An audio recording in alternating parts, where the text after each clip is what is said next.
Hi అండి అందరికీ. ఈ సంవత్సరం అయితే వారాహి నవరాత్రులు చేసుకోలేకపోయాను. ఇంత బాధతో ఉన్నానో తెలుసా?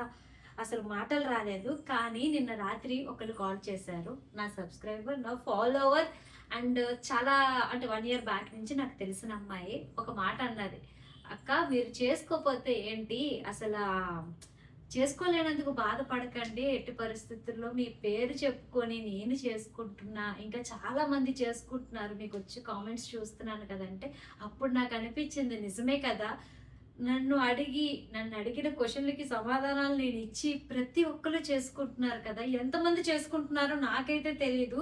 నేను చెప్పిన తర్వాత ప్రతి ఒక్కరు పూజ చేసుకుంటున్నారంటే ప్రతి ఒక్క పూజలో కూడా నేనున్నాను కదా అనిపించిందనమాట. చాలా అంటే చాలా సంతోషంతో ఈ వీడియో పెడుతున్నాను. చాలా హ్యాపీగా ఉంది. అసలు మాటలు రావట్లేదు నిజంగా. ఎందుకంటే ఈ సంవత్సరం అనుకున్నా చేద్దామని. బట్ ఎవ్రీ మంత్ లాగే లేడీస్ ప్రాబ్లమ్ కొంచెం అటు ఇటుగా అయ్యే డేట్స్ అనమాట. హెల్త్ ఇష్యూస్ వల్ల. బట్ నేనైతే 5 డేస్ చేసుకోవాలనుకుంటున్నాను. పంతులు గారిని అడిగాను. స్టార్టింగ్ నుంచి మధ్యలో ఆపేయకూడదు గానీ ఎండింగ్ 5 డేస్, ఎండింగ్ 3 డేస్ చేసుకోవచ్చంట. నాలాగే మీరు కూడా అవ్వలేదు అనుకున్న వాళ్ళు ఎండింగ్ 5 డేస్ కానీ, ఎండింగ్ 3 డేస్ కానీ, లాస్ట్‌లో రోజు చివరి రోజు గానీ చేసుకోవాలి అనుకున్న వాళ్ళైతే చేసుకోండి.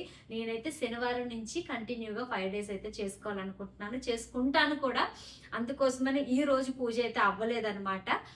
5 డేస్ పూజ అయితే చేసుకుంటాను. చాలా హ్యాపీగా ఉంది. మనసులో అంటే ఇంత సంతోషంతో ఉన్నాను. ఇంత బాధతో ఉండేదాన్ని నిన్న రాత్రి వరకు. కానీ ఈరోజైతే ఇంత సంతోషంతో ఉన్నాను. ఎందుకంటే చెప్పాను కదా!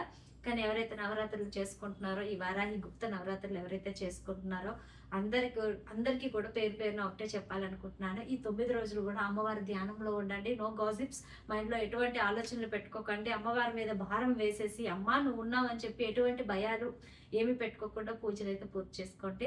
శనివారం నుంచి పూజ అప్డేట్స్ అయితే వస్తాయి. నేను మీ వైజాగ్ పిల్ల.